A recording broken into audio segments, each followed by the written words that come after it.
And once again, for those who are just signing in and getting set up, we are going to be using just your mat today, otherwise simply your body weight. So if you don't have a yoga mat, you can use a towel or a blanket. All right. Miranda, that's a great question. So there was a question here about why the buttocks is sore sometimes and not from any sort of injury that happened there. So the interesting thing is that the nerves that exit our spine also run down into our legs, and they are most dense in our glutes. And so sometimes any nerve irritation that your body has, you can feel that in the glutes themselves. Even though it's not actually an injury in the glute, you will feel it there because the nerve travels right through that muscle. So sometimes glute or buttock soreness is related to nerve irritation. Nerve irritation can happen for any number of reasons, but most commonly it's coming from the back itself. So maybe, you've been sitting for a long time, the nerve has been compressed a little bit. Maybe there was sort of a funny twisting movement you did, something along those lines. But I certainly hope that what we work on in today's class helps and that you feel a little bit better afterward. So it is 9 p.m. here Eastern time. So I'd like to get started so that we can get you guys moving and get you feeling better.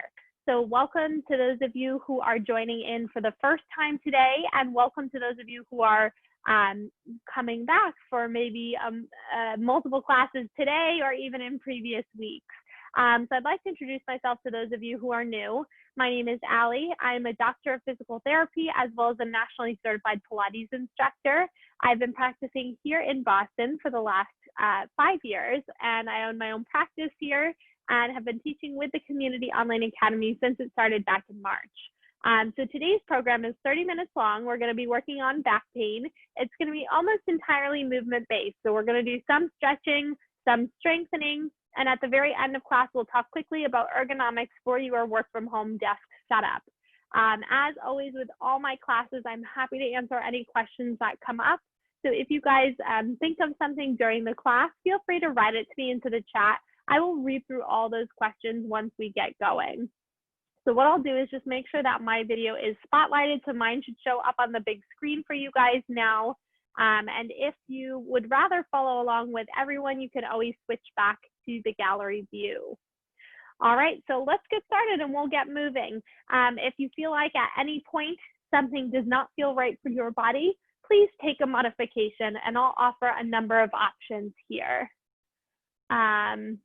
Okay, so let's go ahead and start lying down on our backs with your knees bent, feet flat on the floor, just finding a comfortable position to let your body rest down. So I know for many of us, this is the end of our day. So take a moment to just let your spine settle in down on the mat, letting your shoulders drop back, lengthening the back of your neck, and allowing your feet and hips to rest down heavy on the mat. And as you lie here, you can rest your hands right onto your rib cage and your abdomen and start to feel your ribs open and lift to expand wide out to the side with your inhale breath. And with your exhale, feel your ribs glide down and together to gently close. Big inhale to open up, expand, and exhale. Feel the ribs glide down and together to close. Good. Try that once more. Big inhale, opening up, expanding here. And an exhale breath to let it go. Now we're going to start with some very gentle movement in the low back. So if you can imagine the space underneath your low back, you're going to rock your tailbone back towards your face and then gently unravel and opening that space under your low back. So rocking and back and forth to close the space and then open the space.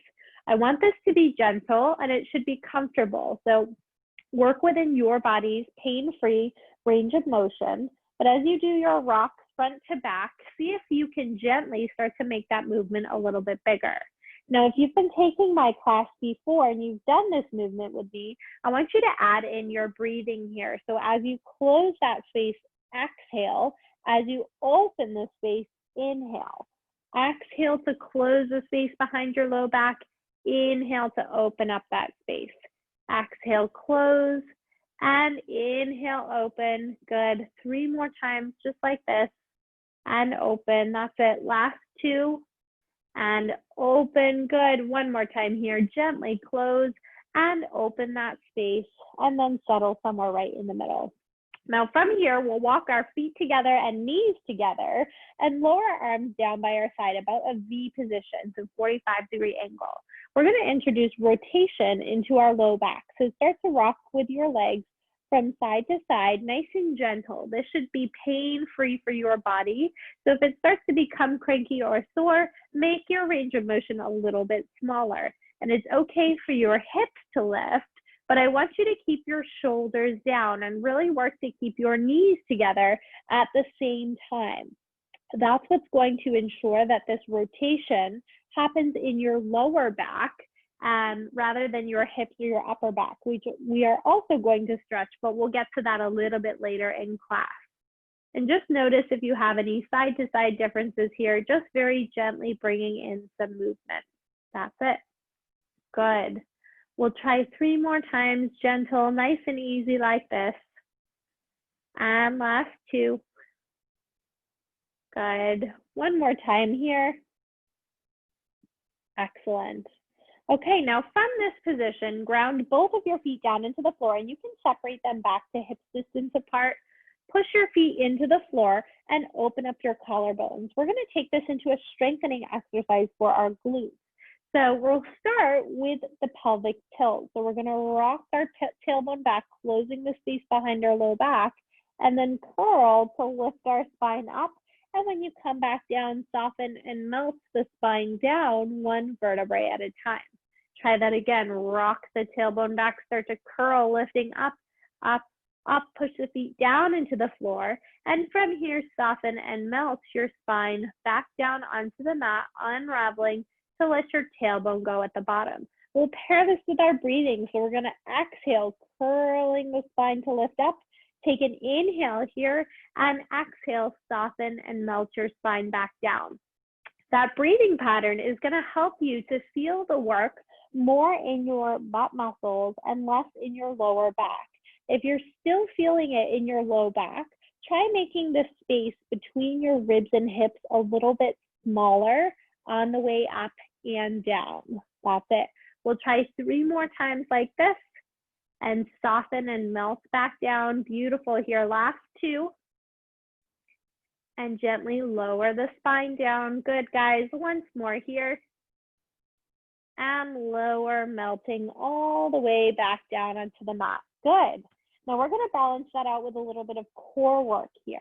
So in this core work, our goal is to keep our trunk nice and steady. So our spine doesn't move. So I'm going to rest my hands on top of my trunk so I can feel that and very gently start to lift 1 foot off the floor at a time. So you can imagine here like you're walking, this alternating type leg movement. It's similar to what you might do in running as well, or even going up and down stairs. And when I mean keeping our spine still, I mean both front to back and side to side. So there's no movement happening underneath your hands. Now, if you are noticing some movement, slow down a little bit. Try exhaling as you lift one of your legs up. Now, if this is feeling really easy, you're feeling super strong and steady here, go ahead and lift both of your legs to tabletop. Notice if your ribs lifted off the mat, try and draw them down and back. And then we'll try the opposite, lowering one heel down and lifting and switching to the other side. Now you're only lowering your heel down as far as you can go without letting your ribs lift up off the mat or feeling any movement underneath your spine. That's it here, guys. Good. We'll try 4 more. Good. 3. Last 2. Once more here. Good.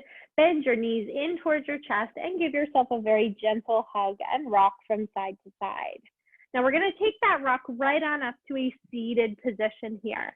And we'll get into a hamstring stretch, but this hamstring stretch may look a little different than what you're used to.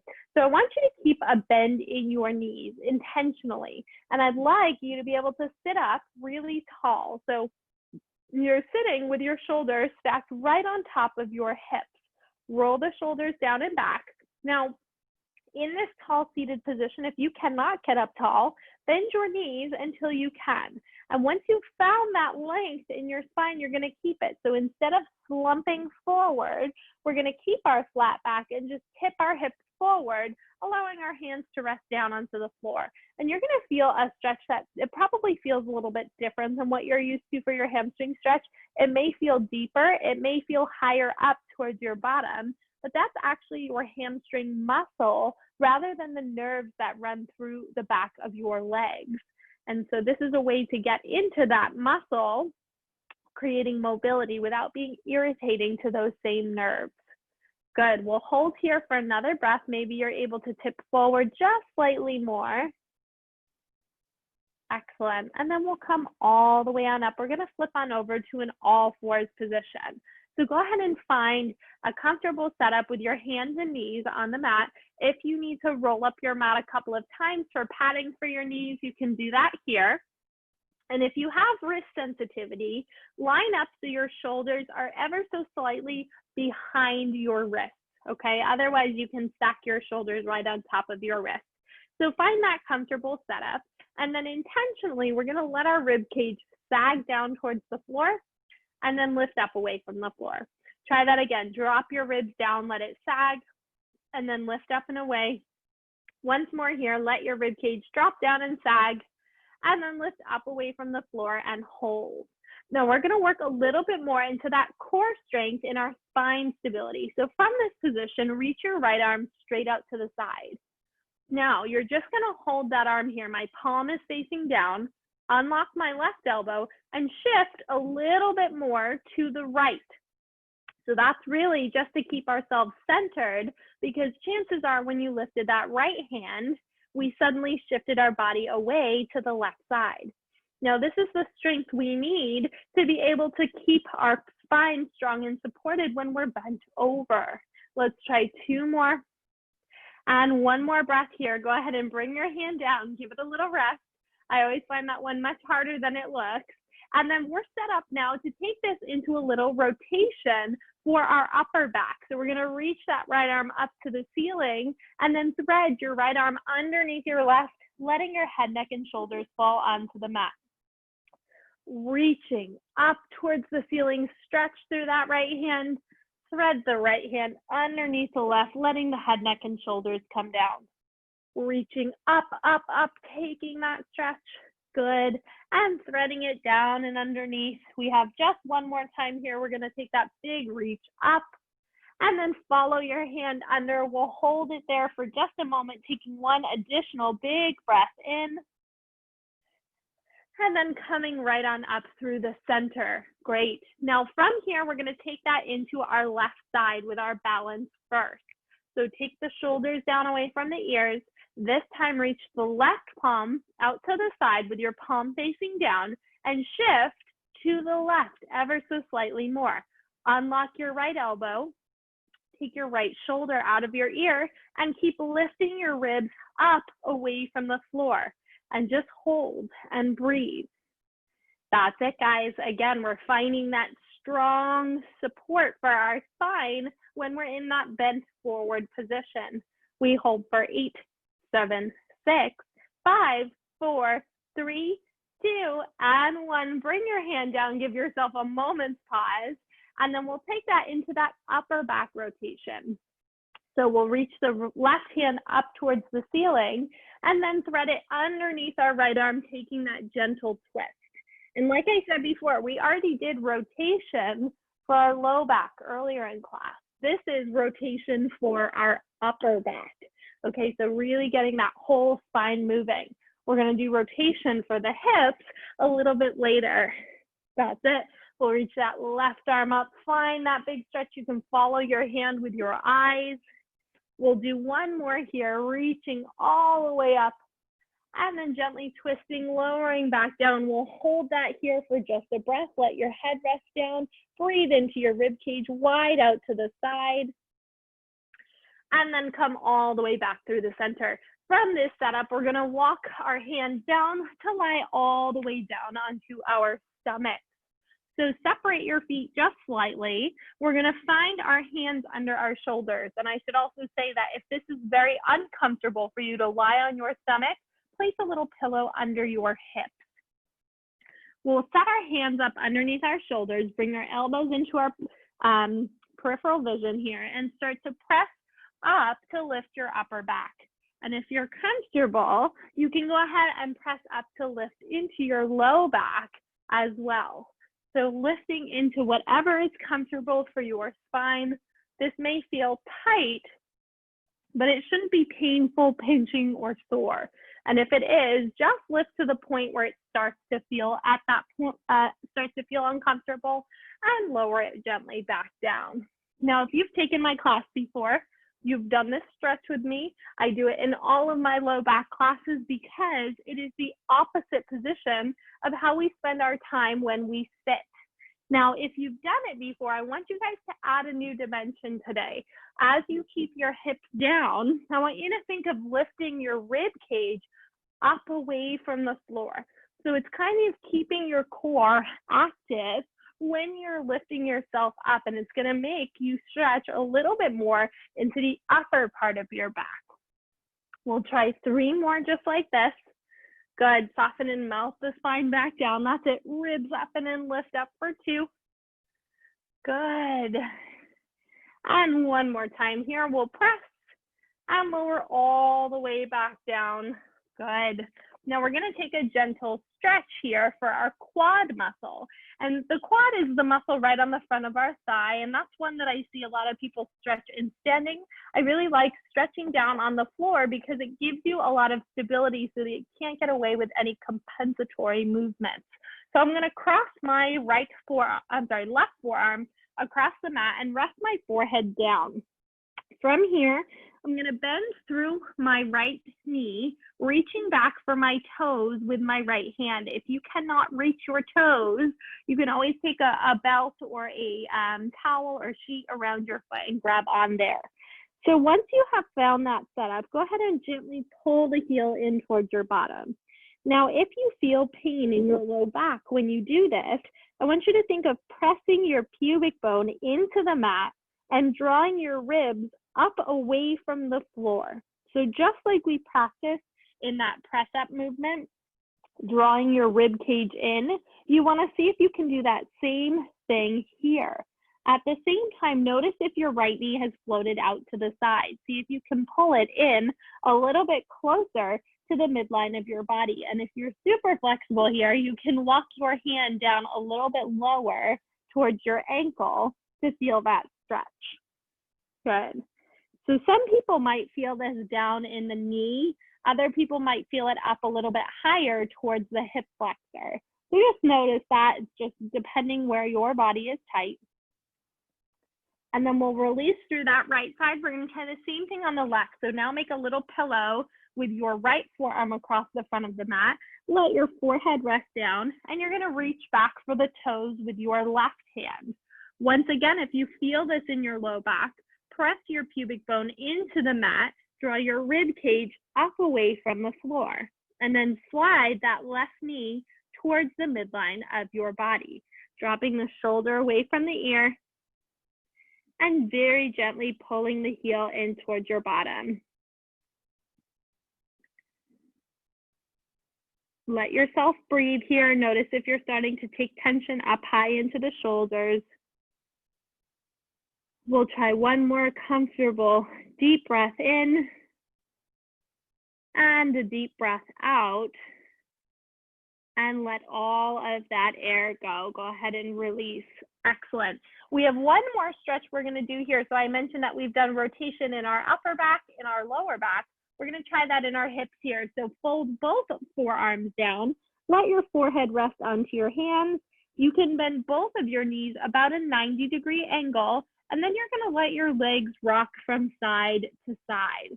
So because we're down on our stomach and our hips are on the mat, we can ensure that our hips are getting most of the rotation here instead of our lower back. And this is both hip internal and external rotation. So you can notice if you feel tightness, Sometimes you may even get a little bit of clicking and popping here, and that's not a bad thing. You may find that one of your hips moves much more freely than the other. Good. We'll try about 5 more just like this.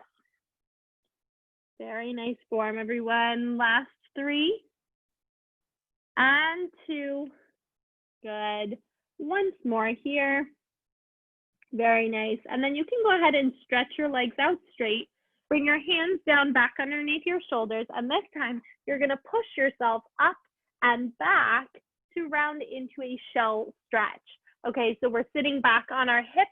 If you cannot bend your knees that much, you're going to do more of a puppy dog stretch here, like a dog might stretch their paws in the morning, keeping your hips up towards the ceiling. Okay, so whatever position feels comfortable, but we'll get a nice stretch through the shoulders.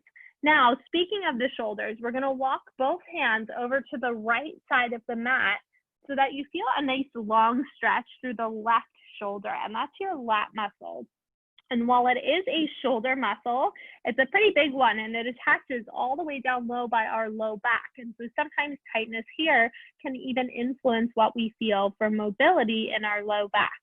And then we'll go ahead and walk both hands over again now to the left side, feeling that stretch through the right side lat muscle.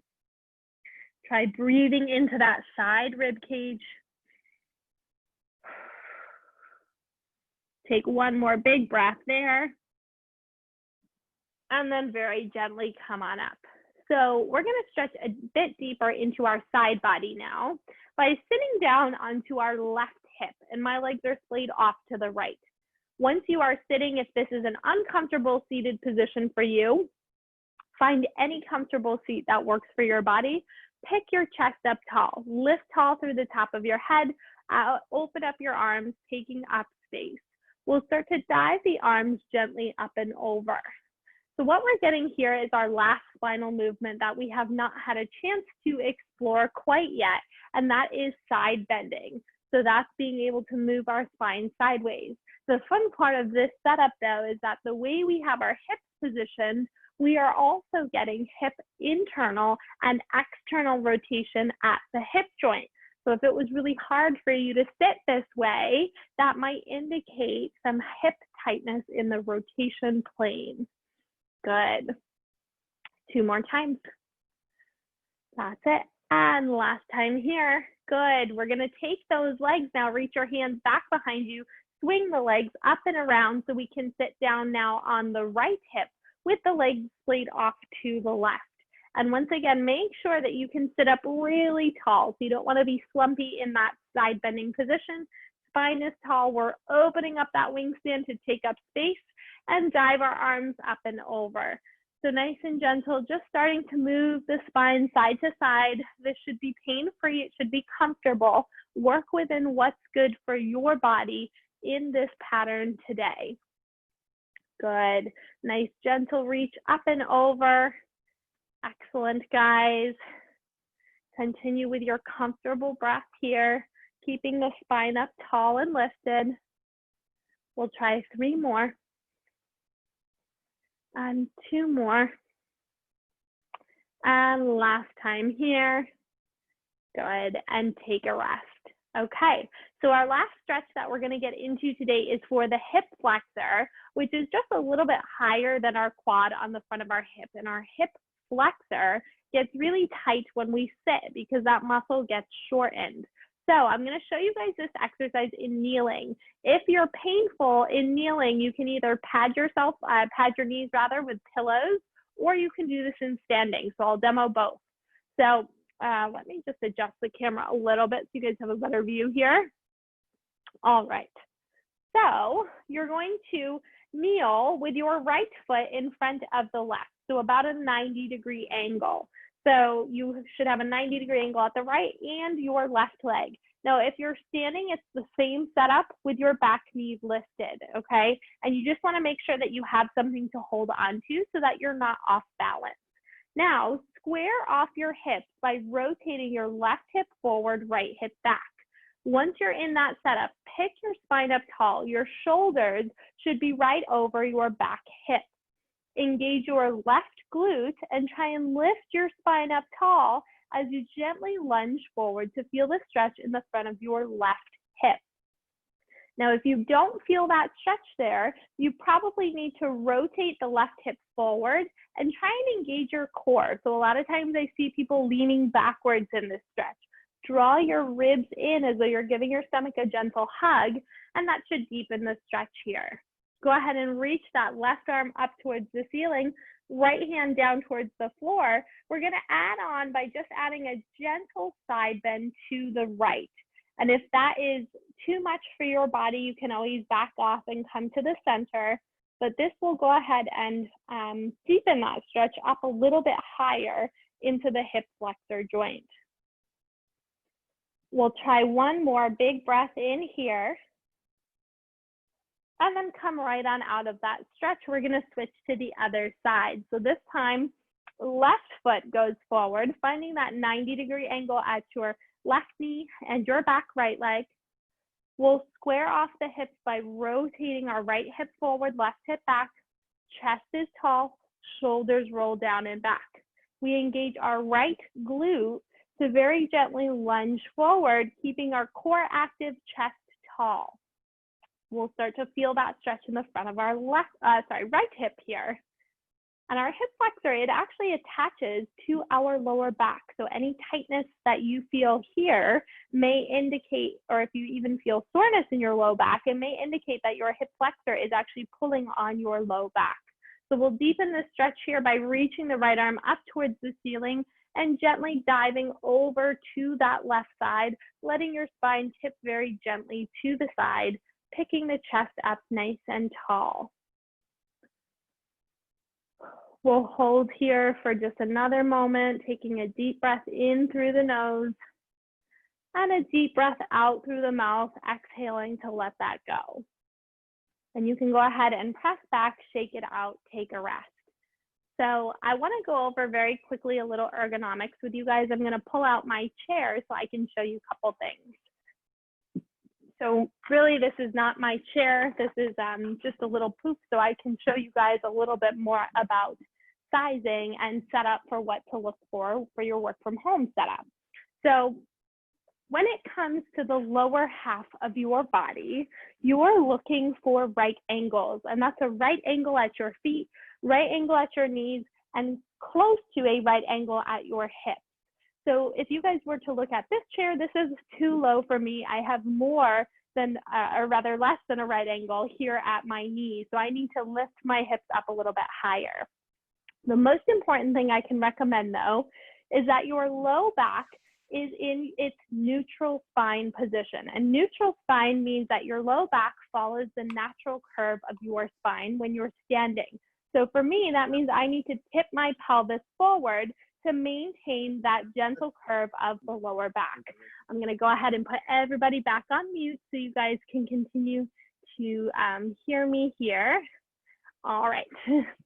So now, once you find that neutral spine position of the low back, you can actually lean backwards just slightly, making that a little bit bigger than a right angle. And that they recommend no more than 15 degrees leaning back. That isn't leaning back and slumping this way, but you can use the back of your chair if you maintain that neutral spine position. And so everyone's neutral spine is different. Some people have a very, very flat low back. Some people have a very big curve in the low back. So that will look different from person to person. But if you were to use a lumbar support, some kind of towel roll or something behind your low back, you want to make sure it's really low. It's down by your pelvis to tip your pelvis forward, not up high by your rib cage to push your ribs forward. Okay, so it's helping you to lift the pelvis, maintain that neutral position so that you can stay tall and stacked over the day. Now, I don't in this class get into a lot of the upper body mechanics to do with neck and shoulder setup, mostly because that's just a lot to cover in one program, but I hope that gives you guys a little bit to think about when it comes to your lower back setup with your work from home desk. So I'd like to take our last 1 minute of class here to answer any additional questions that you have. I know that there's a couple in the chat here, which I will go ahead and read and answer. And if you guys have any others, feel free to send them to me into the chat. So let's see. So Sarah asked a really good question here. If I have any chairs that I love for home stuff, will I add them to the list of things I already have? So I don't generally recommend any specific chairs, mostly because everyone's body dimensions are so different. And that's a really important thing to take note. So when you start shopping for chairs, you can, usually a good chair will list its dimensions, and it may even list dimensions of the size of a person that might fit well in that chair. And since, you know, people have different lengths of their femur bones, people are different heights, all of that matters to get the best setup for your body to make sure that your chair can come low enough or maybe go high enough. I will think about maybe building in a little bit more depth into our ergonomic talks to help you guys find the best option for your chair. The one thing that I will put onto the list that I recommend that's just a generic thing is called the Tush Push. And the Tush Push is just a cushion that can go in any chair. And what it does is it tips your pelvis forward purposely the way that I just demonstrated to you guys. So I'll put that into the chat in just a second. So Linda, another good question. Are there any materials you can refer us to? I'm not going to remember everything. So I don't put out any written materials about these programs, but these classes are recorded. So you are welcome to go back, review this material at any time that you'd like. They're posted onto the Video Hub, which is on the Perks at Work website. And I can also post the link for that in just a moment. But this class will be posted tomorrow around 12 p.m. All the previous classes that I've ever taught are all on there. So if you want to go back and look at a different class or even check back a few weeks, I do something different every time. So feel free to go on there and take a look. Let me answer one more question here. What is your opinion on standing desks? I love them.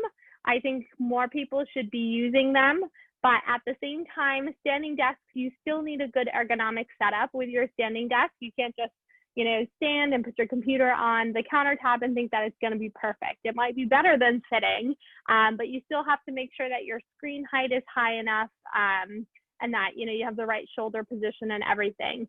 I will also say that standing for an 8-hour day without any sort of preparation is kind of like running a marathon without any training. There's a endurance component that comes to standing for that long.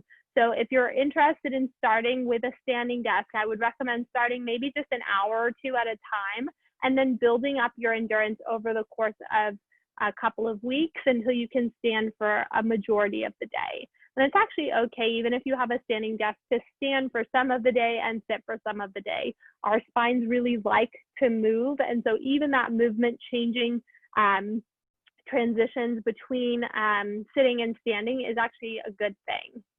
And John just put an awesome suggestion in there to Google the IKEA standing desk if you're looking for a DIY. One of my favorite DIY standing desks that I actually use at home is using an ironing board because it gets up pretty high. And then I'll put a couple of shoe boxes on top of it because I use a laptop for my work and I'm moving around a lot. So it's helpful for me to be able to have an adjustable setup.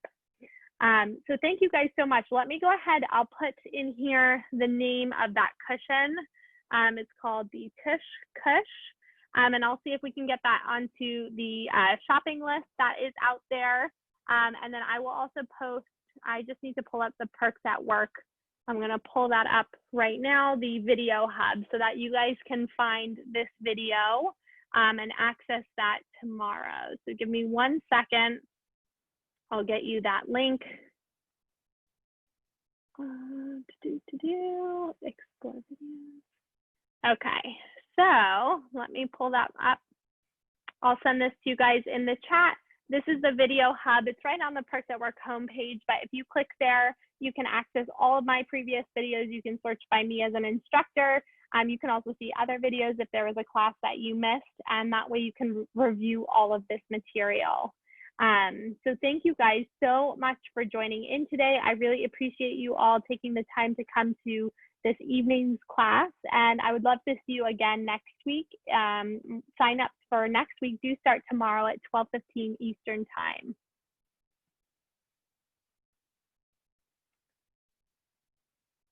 All right. Thank you guys. It was wonderful to see you all. We'll see you next week.